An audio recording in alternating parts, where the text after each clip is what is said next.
Voice of America के Washington studio से मैं हूं सारा जमान। अस्सलाम वालेकुम। और मैं हूं साकिबुल इस्लाम। अमेरिका और तुर्की के ताल्लुकात को किन चैलेंजेस का सामना है, इस पर हम बात करेंगे कुछ ही लम्हों में। और पाकिस्तान की मौशी तरक्की की सूरत हाल पर भी बात होगी आज के शो में। ये है वॉइस ऑफ अमेरिका की पेशकश व्यू 360। क्या पाकिस्तान अमेरिका और चीन के साथ ताल्लुकात में तवाज़ुन कायम रख सकेगा? क्या लिखाई का मखसूस अंदाज पढ़ने की सलाहियत भी बेहतर बना सकता है?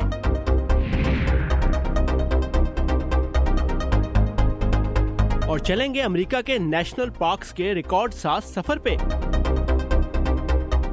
अमेरिकी सदर डोनाल्ड ट्रंप और तुर्की के सदर रजब तैयब अर्दवान के दरमियान आज व्हाइट हाउस में मुलाकात हो रही है। सदर अर्दवान का 4 सालों में व्हाइट हाउस का ये पहला दौरा है। मुलाकात में दोनों सदूर दहशतगर्दी के खिलाफ जारी जंग में बाहमी ताउन पर बातचीत करेंगे। लेकिन माहिरीन के मुताबिक मौजूदा अमरीकी इंतजामिया की दाइश के खिलाफ जंगी हिकमत अमली अमरीका और तुर्की के दरमियान तनाव का बाइस बन सकती है। इस पर मजीद अपडेट लेंगे वॉइस ऑफ अमेरिका के अमान अजहर से। जी अमान, तो बताइए कि इस वक्त क्या चैलेंजेस दरपेश हैं तुर्की और अमेरिका के ताल्लुकात को? जी साकिब, वैसे तो इस मुलाकात में जो बाहमी मामलात पर गुफ्तगू होगी सो होगी, लेकिन माहिरीन के मुताबिक 2 ऐसे मामलात हैं जिन पर ख़ास तौर पर नज़रें लगी हुई हैं। एक उसमें मसला है जो हालिया अमरीकी इंतज़ामिया की जानिब से एक बयान सामने आया है चंद ही दिन पहले, जिसमें कहा गया है कि अमरीकी इंतज़ामिया शामी कुर्दों को दाइश के ख़िलाफ़ जारी जंग में एक अहम इत्तेहादी समझता है, और साथ ही ये ख़ुसूसन ये कि अमरीका शामी कुर्दों को मुसल्ला भी करेगा। अब मसला ये है कि तुर्की कुर्दों को एक दहशतगर्दों के तौर पर देखता है, और सदर अर्दोगान वाज़ेह अल्फाज में ये कह चुके हैं कि उन्हें ये मसला बिल्कुल नाकाबिल कबूल है। दूसरी बात फतहुल्लाह गुलन का अमेरिका में होना है, जिनके बारे में एक दफ़ा फिर तुर्की के सदर अर्दोगान ये कह चुके हैं कि वो समझते हैं कि उन्होंने उनके ख़िलाफ़ होने वाली फ़ौजी बगावत की पुष्पनाही की थी। तो अब देखना यह है कि जब ये दोनों सदूर आमने सामने बैठते हैं तो इन मामलात के ऊपर कोई हम आहंगी पैदा करने में कामयाब होते हैं या नहीं, क्योंकि याद रहे तुर्की अमेरिका का नेटो इत्तेहादी भी है जो कि एक फ़ौजी इत्तेहाद है। तो इन मामलात में जो भी पेशरफ्त होगी उसके असरात नेटो पर भी होने की तवक्को है। लेकिन चैलेंजेस तो हैं, लेकिन ये चैलेंजेस अमेरिका और तुर्की के ताल्लुकात में हमेशा से रहे हैं। जी बिल्कुल, आपकी ये बात ठीक है कि सदर ट्रंप वो पहले सदर नहीं है जिन्हें इस बैलेंसिंग एक्ट का सामना है, बल्कि उनसे पहले भी जो सदूर रह चुके हैं उन्हें भी इसी किस्म के टर्की के साथ जो मामलात हैं उनमें चैलेंजेस का सामना रहा है। उसकी वजह अमरीकी खारजा पॉलिसी में कुर्दों की जगह है, क्योंकि आज के तनाजुर में भी अमेरिका के मुताबिक जो कुर्दों की दाइश के ख़िलाफ़ जंग है उसमें वो मौसर किरदार अदा करते रहे हैं। इसीलिए माहिरीन अब एक बार फिर इसी चीज़ को देख रहे हैं कि एक बार फिर यही बैलेंसिंग एक्ट है जो कि अमेरिका और तुर्की दोनों को दरपेश चैलेंजेस हैं, और इस मुलाकात में देखते हैं कि ये दोनों एक्टर्स जब आपस में बैठते हैं तो इस बैलेंसिंग एक्ट को किस तरह सामने आगे लेकर चलते हैं। थैंक यू सो मच, बहुत शुक्रिया हमें अपडेट्स देने के लिए। Thank you. अमेरिका के national security adviser HR McMaster और ट्रंप इंतजामिया के दीगर अहलकारों ने अमेरिकी मीडिया में सामने आने वाली उन खबरों की तरदीद की है कि सदर डोनाल्ड ट्रंप ने रूसी वज़ीर ख़ारिजा से वाशिंगटन में मुलाकात के दौरान खुफिया मालूमात का तबादला किया। अमेरिकी अखबार वाशिंगटन पोस्ट ने कहा कि रूसी वज़ीर ख़ारिजा सर्गेई लावरोव से मुलाकात में सदर ने मुसाफिर बरदार जहाज़ों के खिलाफ दहशतगर्दी के ख़तरे का जिक्र किया, जबकि न्यूयॉर्क टाइम्स की रिपोर्ट में कहा गया है कि सदर ने जो मालूमात दी उनका इल्म बेशतर अमेरिकी अहलकारों और अमेरिका के हलीफ मुमालिक को भी नहीं था। The president takes more seriously than the security of the American people. The story that came out tonight, as reported, is false. The president and the foreign minister reviewed a range of common threats to our two countries, including threats to civil aviation. At no time were intelligence sources or methods discussed. And the president did not disclose any military operations that were not already publicly known. McMaster के इस बयान की तायद अमरीकी वज़ीर ख़ारिजा Rex Tillerson भी कर चुके हैं। अमरीकी सदर के पास खुफिया मालूमात को आम करने का इख्तियार होता है, ताहम वाशिंगटन पोस्ट और न्यूयॉर्क टाइम्स ने जिन इंटेलिजेंस एहलकारों से इस मामले पर बात की उन्होंने खदशा जाहिर किया कि मालूमात आम करने से इंटेलिजेंस सरगर्मियों पर मनफी असर पड़ सकता है। और अब बात करते हैं पाकिस्तान के अमेरिका और चीन के साथ ताल्लुकात की, जो तीनों ममालिक के लिए बहुत अहम है, लेकिन इनमें तवाज़ुन कायम करना एक नाजुक और पेचीदा मामला है। हमारे साथी सबा शाह खान ने अमेरिकी तज्ज़ियाकारों और वाशिंगटन के दौरे पर आए पाकिस्तानी सियासतदानों से ये जानने की कोशिश की कि चीन पाकिस्तान के लिए क्या उस हलीफ का किरदार अदा कर सकेगा जो अमेरिका के लिए कर रहा है। पाकिस्तान और अमेरिका के ताल्लुकात देरीना हैं, लेकिन इन ताल्लुकात में पिछले चंद सालों में बज़ाहिर वो गर्मजोशी देखने में नजर नहीं आ रही जो बुश इंतज़ामिया के ज़माने में थी। पहले पाकिस्तान की जो फोकस था वो था अमेरिका की असिस्टेंस पर, एड पर। हम उस फोकस से हट रहे हैं। आज हमारी वो डिपेंडेंस नहीं है और ना ही हम वो डिपेंडेंस चाहते हैं। माहिरीन के ख्याल में पाकिस्तान की इस नई खुद एतमादी की वजह है CPEC, China Pakistan economic corridor, जिसे पाकिस्तान के लिए गेम चेंजर भी कहा जा रहा है। अगर अमेरिका ने हाथ खींचा है तो चीन ने पाकिस्तान की अहमियत को जानते हुए तो जो इकोनॉमिक कॉरिडोर का जो 54 अरब की इन्वेस्टमेंट वो कर रहे हैं, उसका यकीनन उनको भी है और पाकिस्तान को भी फ़ायदा होगा। इतना बड़ा प्रोग्राम अमेरिकन ने कभी नहीं किया था और ना ही इनकी हिम्मत में है। चाइना के पास बहुत रिजर्व्स हैं, बहुत सेविंग्स हैं जो अब वो इस्तेमाल करने के लिए तैयार हैं। शाह महमूद कुरैशी के मुताबिक इन बदलते हुए रवाबित की एक वजह ये भी है कि दोनों ममालिक एक दूसरे की तवक्कुआत पर पूरा नहीं उतरे। अगर पाकिस्तान को अमेरिका की ज़रूरत है तो शायद अमेरिका को पाकिस्तान की भी ज़रूरत है। अमरीकी थिंक टैंक हेरिटेज फाउंडेशन के जेम्स कैराफानो कहते हैं कि खित्ते में पाकिस्तान और अमरीका के मफादात मुश्तरका हैं, लेकिन ज़रूरी है कि पाकिस्तान बाहमी एतमाद के इस रिश्ते को निभाए। हकीकत यह है कि हमें एक दूसरे की ज़रूरत है, इसलिए कि बाज़ एतबार से हमारा स्ट्रेटेजिक इत्तेहाद है और हम दोनों के मुश्तरका मकासद हैं। एक पाकिस्तानी रियासत जो कामयाब, आज़ाद, महफूज और इक़्तिसादी एतबार से बासलाहियत हो, ये हमारे और पाकिस्तान दोनों के मफाद में है। लेकिन जब बात होती है पाकिस्तान और चीन के ताल्लुकात और उसके अमरीका पाकिस्तान ताल्लुकात पर असर की, हम ये समझते हैं कि पाकिस्तान के चीन के साथ ताल्लुकात हैं। हमें इस पर कोई एतराज़ क्यों हो, क्योंकि हमारे खुद भी चीन के साथ ताल्लुकात हैं। क्योंकि जहां हमारे मफादात मुश्तरका होंगे हम वहां मिलकर काम करेंगे। लेकिन असल बात यह है कि क्या ये पाकिस्तान के लिए फ़ायदेमंद है? अमरीका का मौक़िफ़ है कि वो पाकिस्तान का बेहतर स्ट्रेटेजिक साथी साबित होगा, क्योंकि जेम्स कैराफानो के मुताबिक अमरीका बेहतर हिफाजती ज़मानत और इक़्तिसादी मौक़े फराहम करता है और फिर ये आपका पड़ोसी भी नहीं कि आप पर मुसल्लत रहेगा। माहिरीन का कहना है कि दोनों ममालिक के लिए अहम है कि अफ़गानिस्तान में अमन कायम हो, क्योंकि पाकिस्तान का अमन व इस्तेहकाम अफ़गानिस्तान के अमन व इस्तेहकाम के साथ जुड़ा हुआ है। अमरीका और पाकिस्तान दोनों ही ये चाहते हैं कि पाकिस्तान में दहशतगर्दी का खात्मा हो, लेकिन अमरीका ये चाहता है कि पाकिस्तान सिर्फ शुमाली इलाका जात पर ही फोकस ना करे, बल्कि पूरे मुल्क में हर लेवल की दहशतगर्दी के खात्मे के लिए संजीदगी से काम करे। Saba Shah Khan, Urdu VOA, Washington DC। और दुनिया भर से ताज़ा तरीन खबरों, मुनफरिद फीचर्स और वीडियोज़ के लिए आइए हमारी वेबसाइट urduvoa.com पर, जहां इस वक्त आप अमरीकी सदर के सऊदी अरब, इसराइल और वेटिकन के दौरे से वाबस्ता तवक्कुआत के बारे में पढ़ सकते हैं। और दुनिया के मुख्तलिफ हिस्सों में पेश आने वाले चंद अहम वाक़यात और ख़बरों की झलक आइए देखते हैं वर्ल्ड व्यू में।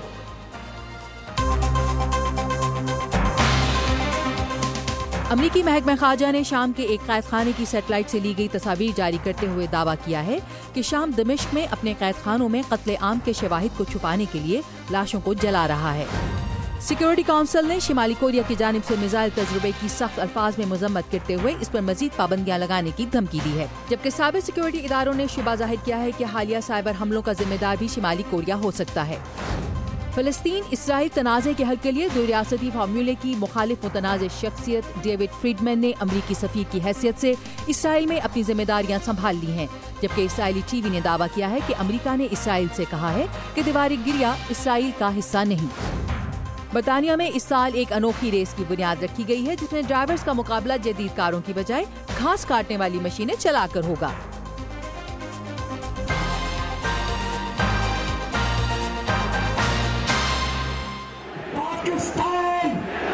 कहते हैं कि खबरें तो भाई लोकल होती हैं, लेकिन जब हमारे और दुनिया भर के मसाइल एक से लगने लगे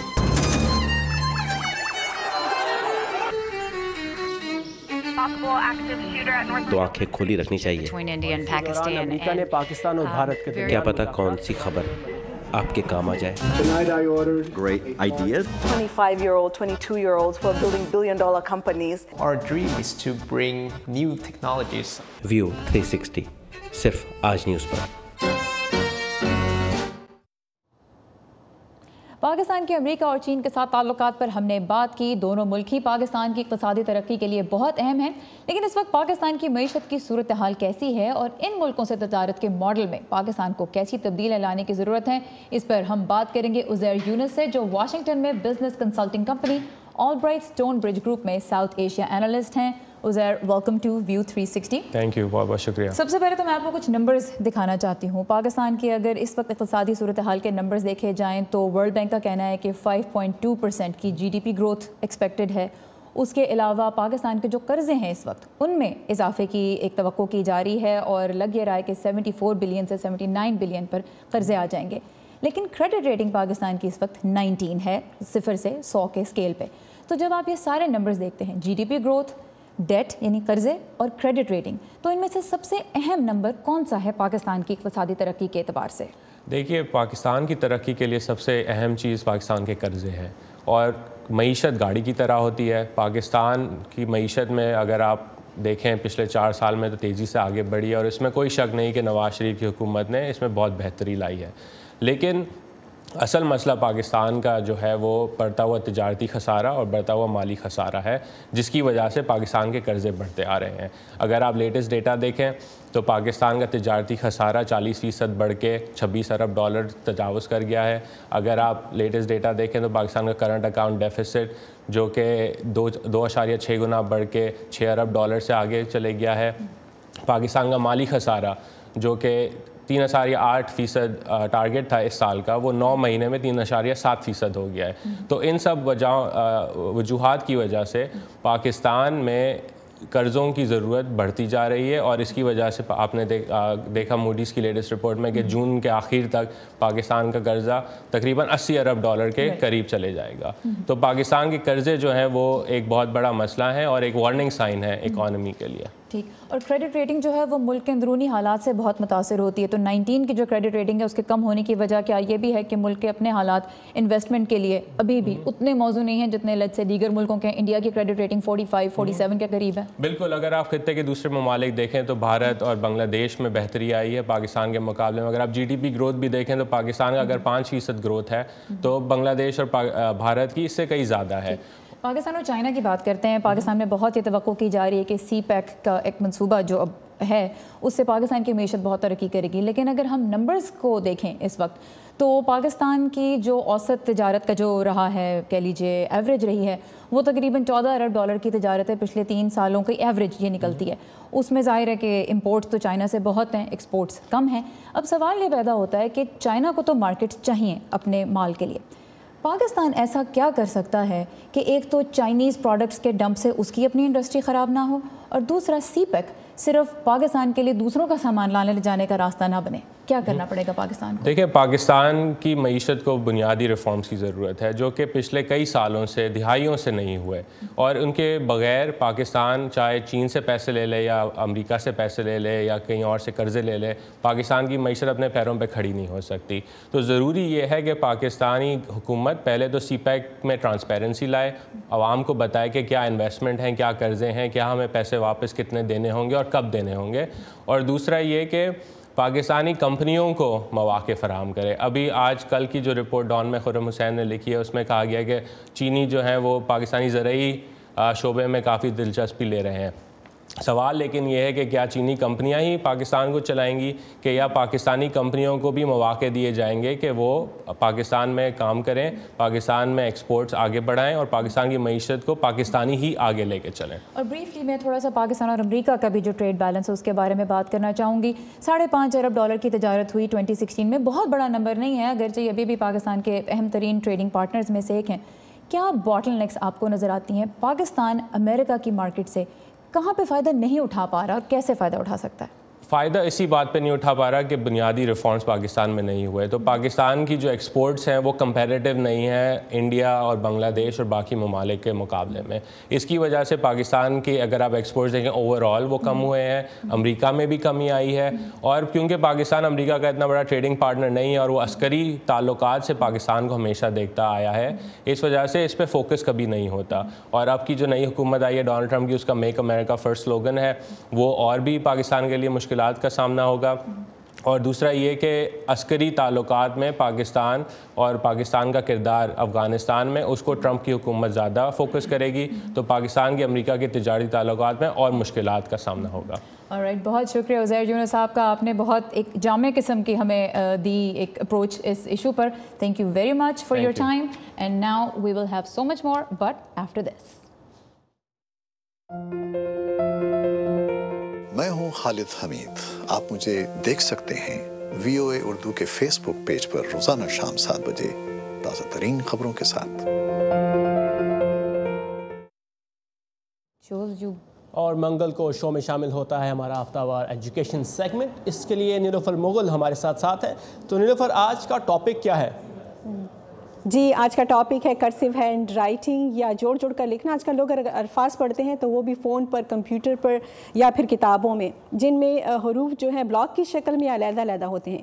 لیکن اب امریکی اسکولوں میں کچھ عرصے سے لکھائی کے لیے بورڈز کے استعمال پر بھی توجہ دینے سے بہت سے بچے جو ہیں وہ کرسیو ہینڈ رائٹنگ نہیں سیکھ پا رہے۔ لیکن اب یہ جو رائٹنگ ہے اس کا رجحان واپس آ رہا ہے، اور امریکہ کے بہت سے اسکولوں میں طالب علم جو ہیں اب اس طرح کی لکھائی سیکھ رہے ہیں۔ آئیے دیکھتے ہیں اس رپورٹ میں۔ نیو یارک شہر کے ہینری گریڈسٹائن ایلیمنٹری اسکول میں 3rd گریڈ کے طالب علم اپنے ننھے منھے ہاتھوں سے لکھنے کی مشق کر رہے ہیں۔ یہاں کے اساتذہ کا خیال ہے کہ ان بچوں کو اس طرح کی لکھائی سے انہیں جملے بنانے اور ہجے سیکھنے میں آسانی ہوگی، کیونکہ ایسا کرتے وقت وہ حروف اور الفاظ کو جوڑنے سے متعلق سیکھیں گے۔ ہم نے یہ محسوس کیا کہ بچوں کے لیے بے حد ضروری ہے، جیسا کہ ہم نے شطرنج اور بال روم ڈانس کو پھر سے اس لیے متعارف کرایا تاکہ بچوں کی تعلیم میں مدد ہو سکے۔ اس طرح ہم سمجھتے ہیں کہ اس سے بچے ہائی اسکول اور کالج کے لیے تیار ہو سکیں گے۔ شہر کے ارد گرد تقریباً 1.1 ملین طالب علم ہاتھ سے لکھی ہوئی تحریر لکھنا سیکھ رہے ہیں۔ 6 ریاستوں میں اب یہ مشقیں لازمی قرار دی گئی ہیں، اگرچہ وہ کی بورڈ استعمال کرنے میں بہت مہارت رکھتے ہوں گے۔ اساتذہ کا کہنا ہے کہ انہیں پھر بھی ہاتھ کی لکھائی میں ماہر ہونا ہوگا۔ حتیٰ کہ انہوں نے یہاں پڑھنا لکھنا شروع کر دیا ہے، لیکن ہمیں اندازہ ہوا کہ اس سے ذہنی صلاحیتوں میں کمی رکھنے والے طالب علموں کی بھی مدد ہوگی۔ مثال کے طور پر الفاظ پڑھنے یا یاد رکھنے میں مشکل ہونا، اس سے انہیں ہجے ٹھیک کرنے میں بھی آسانی ہوگی، اور اس عمر میں ان کو لکھائی کا ہنر بھی آئے گا۔ اور طالب علم اس سے متعلق بہت خوش ہیں۔ کرسیو لکھائی اس طرح ہے کہ آپ کو ایک صحیح زاویہ ملتا ہے، آپ کا انداز سیدھا رہتا ہے۔ اس طرح کی لکھائی خاصی آسان ہے، لیکن کسی حد تک مشکل بھی۔ مجھے جوڑ کر لکھنا پسند ہے۔ جب انہیں یہ لکھائی پسند ہے تو یہ اسے جلد ہی سیکھ لیں گے اور اپنی ساری عمر اس طرح لکھ سکیں گے۔ اگرچہ امریکہ کی طرح پاکستان میں بھی وقت گزرنے کے ساتھ ساتھ اور نئی ٹیکنالوجی کی آمد سے کرسیو ہینڈ رائٹنگ کا رجحان کم ہو گیا ہے، لیکن اب بہت سے اسکول ایسے ہیں جہاں پر جو آرٹ اسکول ہیں وہاں پر اسے ایک ہنر کے طور پر سکھایا جا رہا ہے۔ بیک ٹو یو سارا ثاقب۔ تھینک یو نیلوفر۔ اور اب چلتے ہیں ہماری اگلی رپورٹ کی جانب، جو بہت دلچسپ ہے کیونکہ ایک مہم جو امریکی نوجوان مائکا مائر نکلے ہیں امریکہ کے نیشنل پارکس کے روڈ ٹرپ پر۔ ان کی کوشش ہے کہ وہ ملک کے تقریباً 400 نیشنل پارکس کا سفر کریں، اور اگر وہ یہ ایڈونچر مکمل کر لیتے ہیں ثاقب تو وہ آپ کو جانتے ہی ہیں نا کہ وہ ایسا کرنے والے کم عمر ترین شخص ہوں گے۔ بالکل سارا، اور مزے کی بات یہ ہے کہ مائکا اس سفر پر اکیلے نہیں، آج ہم اور آپ بھی ان کے ساتھ ہوں گے، کیونکہ وائس آف امریکہ ان کے اس ایڈونچر کو ریکارڈ کر رہا ہے۔ مائکا نے سفر شروع کرنے کا فیصلہ کیوں کیا، آئیے دیکھتے ہیں۔ مائکا مائر اپنی زندگی کی ایک بہت بڑی مہم کے لیے تیاری کر رہے ہیں۔ وہ امریکہ بھر کا سفر کرنے کا ارادہ رکھتے ہیں اور امریکہ کے نیشنل پارکس کے نظام کے تحت 400 سے زیادہ مقامات دیکھنا چاہتے ہیں۔ مائکا اپنا سفر ایک پرانی وین پر کریں گے۔ آرکیٹیکٹ کیون والی اس وین کو گویا ایک چلتے پھرتے گھر میں تبدیل کرنے میں مایا کی مدد کر رہے ہیں۔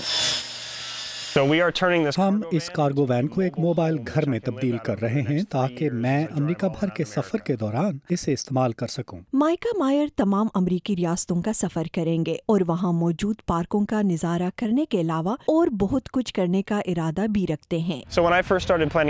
جب میں نے اس سفر کے لیے پلاننگ شروع کی تو میرے ذہن میں 59 بڑے نیشنل پارکس تھے، لیکن بعد میں مجھے پتا چلا کہ نیشنل پارکس کا یہ نظام کیپٹل پی پارک سے کہیں بڑھ کر ہے۔ اس میں آپ کو سمندری ساحلوں سے لے کر قومی یادگاروں اور تاریخی مقامات سے لے کر جنگی میدانوں تک کی جگہ دیکھنے کو ملیں گی۔ माइका का कहना है कि नेशनल पार्क्स के सफ़र के पीछे सैर व सयाहत के अलावा दीगर मुहर्रिकात भी हैं।